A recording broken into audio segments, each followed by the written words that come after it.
Why can so many students understand English, but they can't speak? This is a problem that honestly most of my students in my club face. And to explain why this happens and how you can fix this, I want to give you an analogy. Imagine you go to the gym 4 times a week, and at the gym, you only train your arms. You never train your legs. You just train your arms. What's going to happen after a few months? You're going to have very strong arms, but your legs probably won't be that strong. And it's the same with speaking.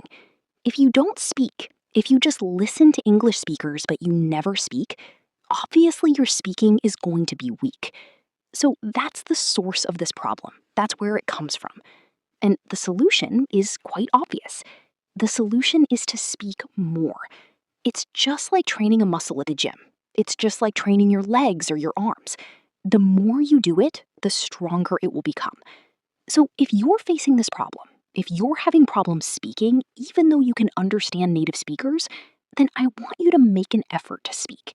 Even if you feel nervous to speak, even if you feel like people are judging you, you still need to speak. Language, or English rather, is a language, and languages need to be spoken. If you don't speak a language, you're never going to become fluent.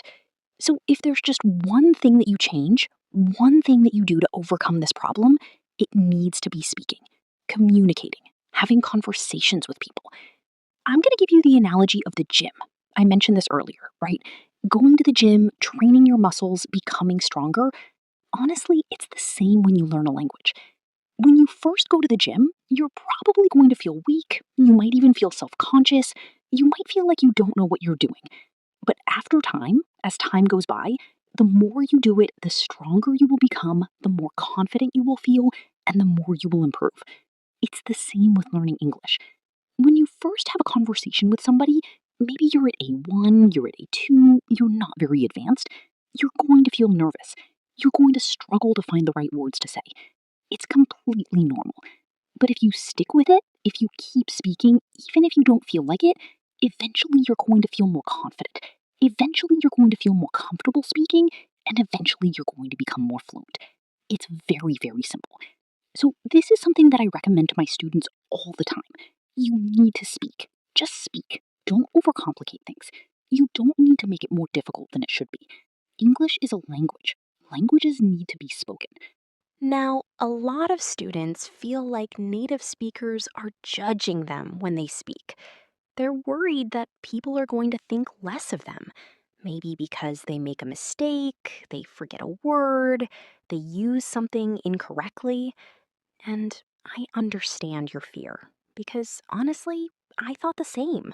When I was learning German, when I was studying Italian, I was scared to speak, especially with native speakers, because I was worried they were judging me.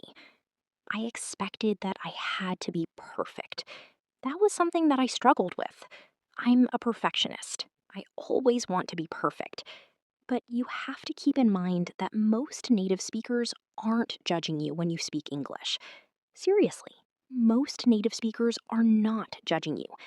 And if you don't believe me, I want you to ask yourself this question. Would you judge somebody learning your language? If you're like most people, you wouldn't. You'd actually be impressed. You'd be proud of them. You'd want to encourage them. And English speakers are no different. Native English speakers appreciate it when you make an effort to learn English. Now, obviously, there are some people who will judge you. That's the case anywhere in life. And you have to do your best to ignore these people, okay? You should not let them discourage you. They're just negative people, right? I'm sure you've experienced people like this. Maybe English speakers, but maybe speakers of your own language. So again, those are a very small minority of people. If you can ignore them, if you can forget about them, then that's really going to help you. But 99.9% of English speakers are not judging you for making mistakes. And honestly, English speakers make mistakes speaking English. This is something I see all the time. Maybe you've seen native speakers use double negatives, for example. I don't know nothing. I don't know nothing? This is wrong. In English, we have to say, I don't know anything. Okay? Native speakers get this wrong all the time. So just because somebody is a native English speaker doesn't mean they speak perfectly. If you're a perfectionist, if you always want to speak perfectly, I completely understand you, because I'm the exact same way. But you have to try to let this go, because being a perfectionist is going to prevent you from improving. It's going to prevent you from speaking. And if you don't speak, as we talked about earlier, you're never going to become fluent. So live in the moment.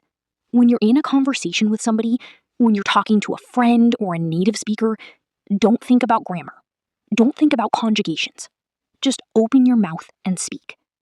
You can worry about grammar later, but in the moment, in the conversation, your priority should be speaking. Just opening your mouth and speaking. That's the key. Remember, the purpose of language is communication. It's not perfection. It's communication. So if you can express your ideas, if you can communicate what you want to say, you're doing fine. And if you keep doing this, if you keep getting into conversation with people in English, eventually you will improve. Eventually you will become fluent. It's a slow process, you have to be patient, but it is possible. We are human beings. We are designed to learn language. So don't worry if you feel discouraged, if you feel unmotivated, it's completely normal. It happened to me when I was learning German, when I was learning Italian, but stick with it. Trust the process. Believe in yourself and keep speaking. Eventually you will improve. Eventually you will become fluent. Now, I hope you found this video helpful. I hope I was able to motivate you a little bit and help you get out of your comfort zone, help encourage you to speak, which is super important as we've seen. If you want to support the channel, make sure to subscribe here on YouTube, leave a like if you found this video helpful, let me know in the comments, and if you want to study with me, if you want to improve your English with me, click the link in the description. Join Telegram below to learn more about how I can help you improve your English this year. I hope you have a great day, and I'll see you in the next video.